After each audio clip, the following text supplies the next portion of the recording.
Hey, we're live. We're live. Wow. Exciting. I I'm sure there's like a ton of people out there who are just waiting for us to They have just been. I know, Everything right? they didn't know they needed. Exactly. Exactly. But hey, you know what? That's okay. Oh, and look, I see it right now. I am like looking at my phone so I can see what's Oh boy, there, what's oh, that's gonna be happening. confusing. But I'm not going to look at the phone. I just Yeah, like to no. know that it's happening. It actually worked, which is good. It actually Yeah, worked.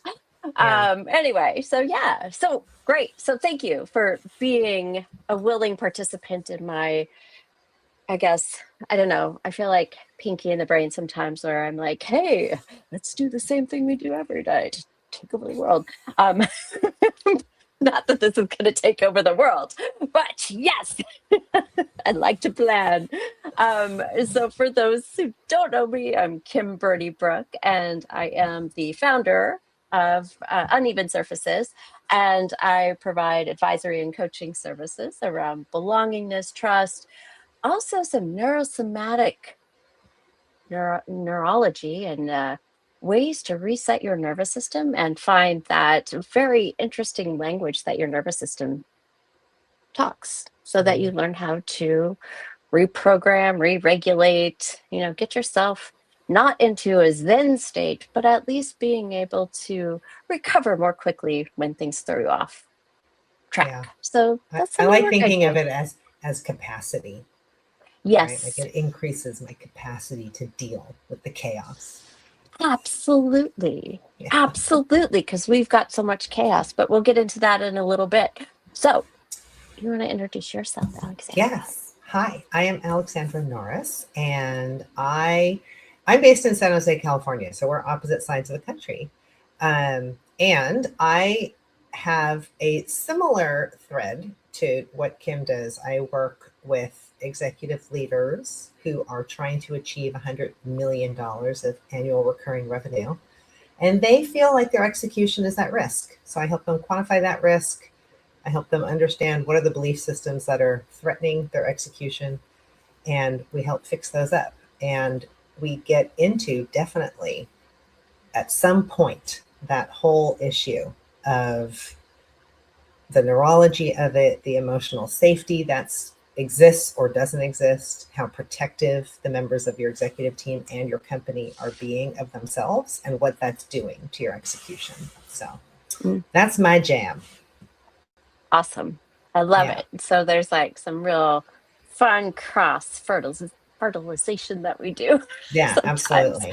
Yeah. Absolutely. But we've been meeting, what, once a month just to chit chat and see what's Yeah. going on in each of our worlds and just as a way to connect. And we're like, hey, you know what? Be kind of fun just to share some of these conversations and which kind of like, is it really about something or is it about nothing or is it about something more than that? I don't know.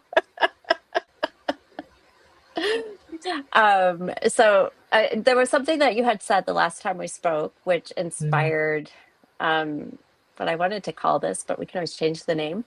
But you said something, we were talking about context and how important mm, context is, and mm, that a lot of times in our communication systems and the way that we communicate, like through email and text, and things are really short and fast and go, go, go, that we've lost this art of context mhm, that helps put in more framing around what we're actually talking about and mhm, communicating. mhm, And I know a lot of it came up with this concept that I was introduced to, which I had not heard of, is holistic mhm. communication versus autistic communication, and inferences that people tend to just naturally do. But sometimes I miss those little details.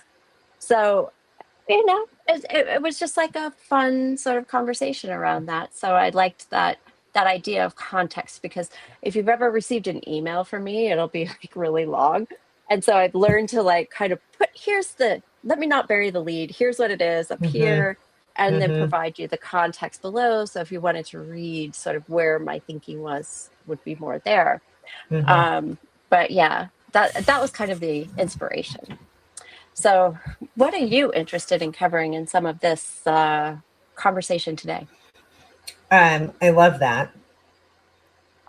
I just coincidentally, I read over the weekend, somebody posted on LinkedIn, they said something about how so many people are running their writing through AI. And so it makes it that sing-songy, short sentence, blank space, short sentence, blank space. And that it does, at the end, it has diluted it and watered it down so much. And he like hates it, and he's going to write paragraphs because that's what he likes to write, and because it's more useful information for people, because it gives context, right? Mm. And I think so. I think there is a lack of context in the world today. I know that's why we wouldn't be talking about this, but everything has been sped up, right? It went from mail something to faxing something to then emailing something to then texting something. And we don't have just pause times and think about time. And we want everything to go so quickly. We want the answer quickly. We want the meaning quickly. And I think that it's so pervasive. And it's really, it's to our detriment. It's like we all know enough to be dangerous, kind of a thing, when we don't have the Yeah. context, because then we're going and we're convincing other people, or we're spending money based on not enough information, or we're doing things that affect other people without all of the context and the information. The London School of Economics, they have a Latin phrase, and I never took Latin. Did you take Latin in school? No, I never took Latin. The Okay. closest I got was Spanish, if that counts. A Okay. Latin-based language, I guess. So, so I'm going to butcher this. If anyone watching actually speaks Latin, feel free to correct it. But in Latin, it sounds sort of like verum cognoscere causas, which means to know the causes of things. And that's the London School of Economics motto, which is they also have kind of the mission, right? Which is whatever we do it super thoughtfully. We do things to make the world a better place with intention and discipline. And if you don't know the causes of things, then you're going to make mistakes. So that's their whole, and that's been since they were founded. It's, engraved in the stone archways over their doors. So yeah, I think this could be an unending conversation about context. Yeah. Yeah. That's to know the causes of things, right? That's something people don't really care about so much. I don't know if they don't care about it, or they don't, as we were talking about, the capacity. Do they have the capacity to even take a moment to breathe and just process that information? Because we have so much coming at us, and those short bits and bites are really, in some ways, really I always say they're making my brain flabby in some ways, where I can't sit and read for long periods of time. Yeah. Yeah. And it's so interesting to me too, because this concept of long form versus short form versus, because even you have the reels now, you have longer conversations. I enjoy listening to longer conversations. Yeah, for sure. I Yeah. mean, Yeah.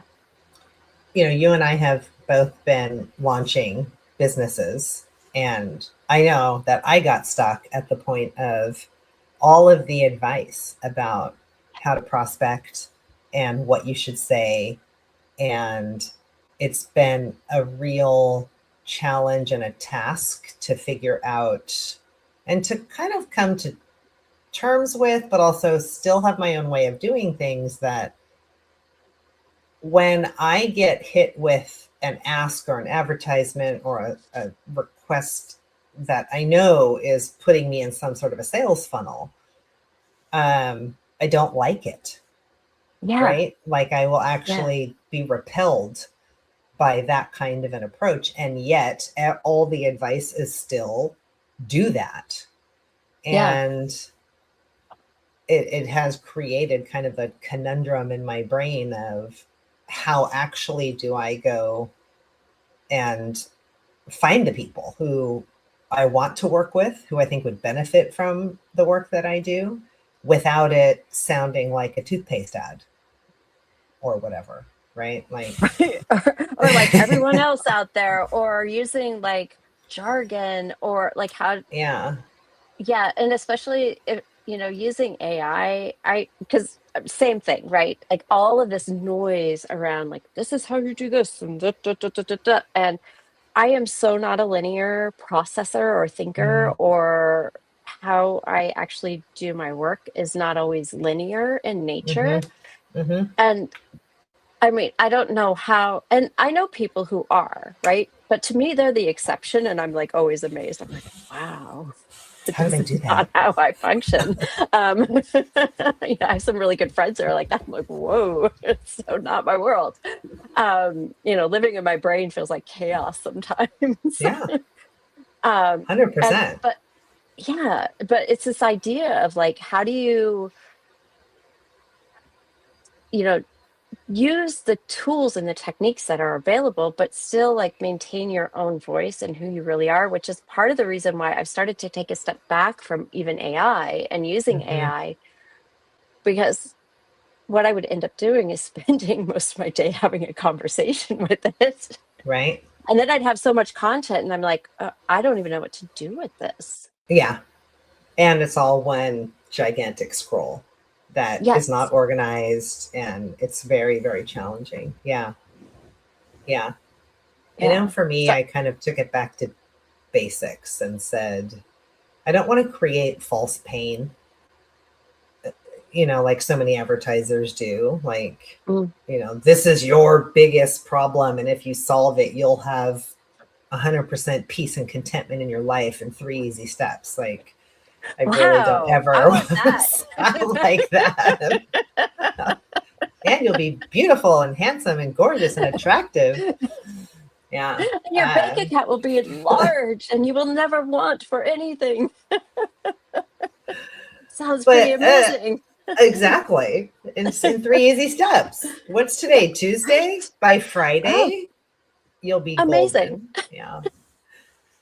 But I think it has come around to where AI has definitely helped is doing research, right? That I can Mm, then go validate, but I can at least come to the table of a conversation with, hey, I understand that these are the main challenges that McKinsey is reporting, and Bain and KPMG and whoever. right. They've done all this research. They're reporting that these are the top 3 problems. To what degree are you experiencing those? And then I can enter the conversation that way, and it still feels full of integrity. It still feels fine. And if they say none, then I say, great, super, let's meet for coffee in 3 months again and have another chat about it. Maybe then you're having that problem. Who knows? But Mhm. I feel a lot better about that than painting some, Armageddon picture. And Right. because the world's not going to end, Right. Right. you know, Right. and I don't feel good um, preying on essentially someone's fear. Like, Yeah. we already have enough fear. Right. We're all functioning out of fear, right? And hmm I think that's honestly like, because we have all been functioning out of fear for so long, and this idea of how do we keep ourselves safe, right? Because our hmm brain's number one job is to keep us safe, right? hmm And so every behavior, every action that we take, every thought we have, every feeling we have is usually out of our brain and our nervous system's responsibility to keep us safe. hmm However, it's interpreting that, whether it's hmm true or not, because it's a predicting model. It's not actually a fact-based model. It hmm does predictions based on past experiences and hmm data inputs that are happening, and those inputs could be external and internal and all of the things. hmm um, and it's just so fascinating to me that so much of our lives, or actually for me growing up as Gen X, whatever that means, um, the the kids who didn't have universal childcare, you were on your own. Just go out and play and come back when the lights turn off. Yeah. um, and it was just fun for yourself, kids. You got this. And, but you know, just like so much of that has, I think, just created either we're real good problem solvers or we're Mhm. really good at identifying the things that need to be fixed. Mhm. And so it's really hard for us to kind of take a step back and say, okay, wait, is this something that is real? Do I really need to be afraid of this? Do I? Mhm. And but because we don't have that time, our Mhm. capacity, right? And capacity is a lot of things, right? It's all your resourcing. Mhm. Mhm. Um, to really process that information to help us take a step and say, okay, what does this mean for us? Mhm. Yeah. Um, and so we're constantly like, oh, let's buy that shiny new object over here. Looks a little bit Yeah. different than what I tried over here. And and how many programs have people bought? I know I have. And you like start off strong, 1 week, 2 weeks, 3 weeks, and then it's like a 6 week thing, and you kind of peter out the last 3 weeks and Yeah. don't really complete it, you know? Yeah. I mean, it's January 20th, so gym memberships Yeah. are already starting to tail off from New Yeah. Year's resolutions, right? Yeah. Yeah. Yeah, you brought up flabby brain, and I think my worry for the future of humanity, honestly, is that if we're not taking the time to understand the context and we're being satisfied with whatever is being sold to us, because something is being sold to us constantly, whether it is a political position, it's an opinion, it's what to buy, what not to buy, who to hang out with, who's good, who's bad. We're constantly being sold something, lobbied for our money, for our voice, for our solidarity. And if we, I want to say, like, don't fight back and say, my brain needs time to have deeper understanding before I commit anything about myself to your cause. Whatever, whoever that is, that could be the person sitting behind you in math Right. class, it can be, whatever. Um, it's it worries me that we have a flabby brain. I know you can say that about yourself. I don't want to say it about other people, but it leaves us very vulnerable if we're going to be satisfied with Yeah. that, thin layer of information without kind of demanding the context and saying, well, tell me why Yeah. I should think harder about it, because it is hard. I It think, is hard. You're yeah. right. Yeah.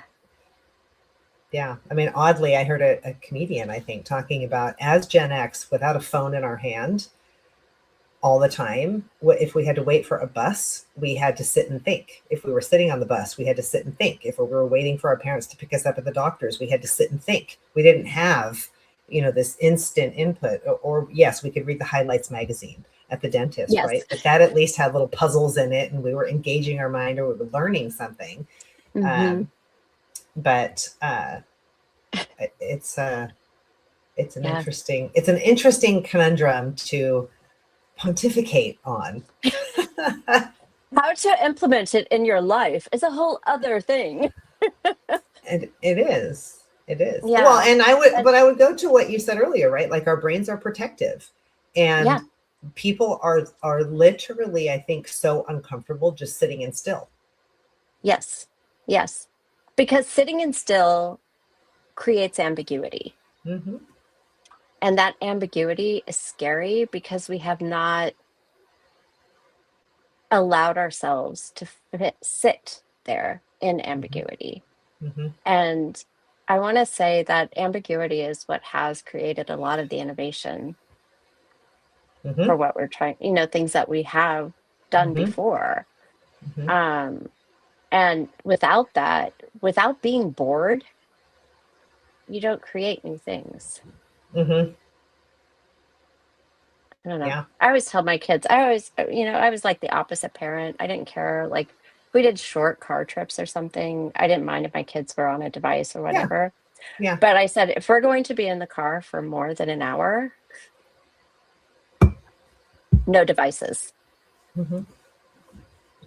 And they're like, why? That's weird, mom. That's when we should have the device. I'm like, no, because we would do like 4-hour trips during the summer, Mm-hmm. to go visit family and stuff. Mm-hmm. And like during that time, this is our time. We get to talk. Yeah. You get to figure out, you get to look at the landscape. You get to see what else is around you besides what's in front of your nose on a screen. Yeah. Yeah. So, And I think there's something to be said for, it's like there's this initial period of your addiction to the screen isn't being fed. So that's incredibly physically uncomfortable. And you have to fight yourself through that and then engage in the situation that's happening right in front of you, which is four human beings in a car, and like adjust to that dynamic and realize it's safe to talk and, talk and interact and all of those things. Like it takes time to kind of get you physically through those stages so that you yeah. then can. So that's why it makes sense to me to hear 4 hours, because it's probably not until the end of hour one that you Yeah. actually reach something of meaning, where they're not just Yes. talking about, I'm fine, I got an A, I hate my math teacher, whatever, right? And they're actually able to say something that has been bothering them, but they haven't really given it the attention or the conscious recognition that it needs, right? Like, I Yeah. don't like how this person is picked on in school. Much Yeah. bigger topic that has, Right. Exactly. Okay, let's talk about that. What don't you like? What are the things that are yes, happening? Or, oh, what did you like about this? This was really interesting. Tell me more. So it gives you an exactly. opportunity to have some of those deeper conversations rather than Yeah. those real superficial ones. Yeah. Yeah, it's very interesting because my son, he's 17 and he's been having he wants to have this conversation with one of the administrators at the school, and which I think is great. And Mm-hmm. we were having a conversation. I'm like, well, what's your goal for this conversation? Mm-hmm. You know, if you are expecting a dramatic change on how this person behaves or interacts, I don't know if that's going to happen. And if it doesn't happen, how are you going to feel about this? Right. So, Right. but honestly, that's because I think whenever we're in cars, because I was driving when we were having this conversation, Yeah, of course. but now that's like our time when we do talk. That's like Yes. when we do have a conversation that is meaningful for Yeah. ourselves. Yeah. Yeah. Yeah. No, Um, 100%. yeah. Anyway, but this is fun. I don't know. And maybe we're at like about 20, Yeah. 23 minutes now. Yeah. But yeah, this is just kind of the conversations I love having with people. Yeah. It's really meaningful. So, I agree. I I would think love to it's a, continue doing more. 100%. I think it's an open forum, right? And just Mhm. sort of like we did today, right? Hey, let's just talk this thing that we talked about a couple of weeks ago. Let's just ruminate on it a little bit and talk about how we've experienced it or wherever the conversation happens to go. And I think that, for me, if I was driving, which I drive alone now a lot because the kids are grown. And so I am sometimes like, oh, what could I listen to? And some things they're too long for the Mhm. amount of time that I have, and it will bother me that I didn't get to finish it. So I really like the idea of, hey, two people who have learned a bit about life and who have been kicked around a bit by life and who have also had some beautiful, joyful things in life, just like everybody else, we're going to shoot the shit about certain topics and we'll have other people. I think it's great. Yeah. Yeah. Yeah. And, I always invite people too, if you have topics that you're like, hey, do you mind talking about these things? Or what was your Yes. experience with this? Yeah. I think it would be great. And Yeah. we'll kind of see where this takes us. And hopefully there'll be people who want to follow us along on this Yeah. journey of It's a fun the lost art of adventure. context. It's an adventure. It's our journey. So, put down your device except for what you're watching with Yeah. us. Um, Oh, the oh dear. Oh dear. I know the whole challenge behind everything here.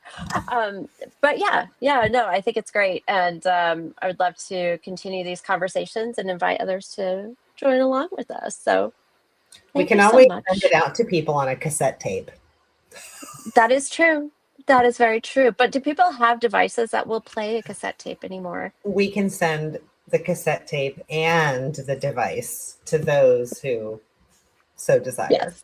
Yeah. Yes, yes. And always a fun quiz to ask your Gen Z or Gen Alpha What is a younger cassette people in tape? your life. If you show them a cassette tape, if they would know what it is. Yeah, I know. Yeah. My kids did actually, which was Yeah, very exciting. I think Yeah. there's enough like fun making of Gen X that they probably know what it is online. Yeah, Yeah. Yeah, that's true. That's you true. never know. That's true. You I never know. always say Gen X is the generation who gets canceled out. Yeah, well, kind It's of okay. how We're good at kind of fending for ourselves. it's true, and it's just kind of how it was, right? Like Yeah. Yeah. the Yeah. invisible. Yeah. Ah, the invisible generation. Oh boy. All right. Well, sorry. I wanted to be a little bit more optimistic and Boom, we're good. No, upbeat we're on gonna have this. fun. Oh, right. We got it. We got this. That's right. But yeah, no, but thank you. And we'll be back. We will be back. Yes. Thanks, Kim. All right. Thank you. Talk to you soon. Bye. See ya.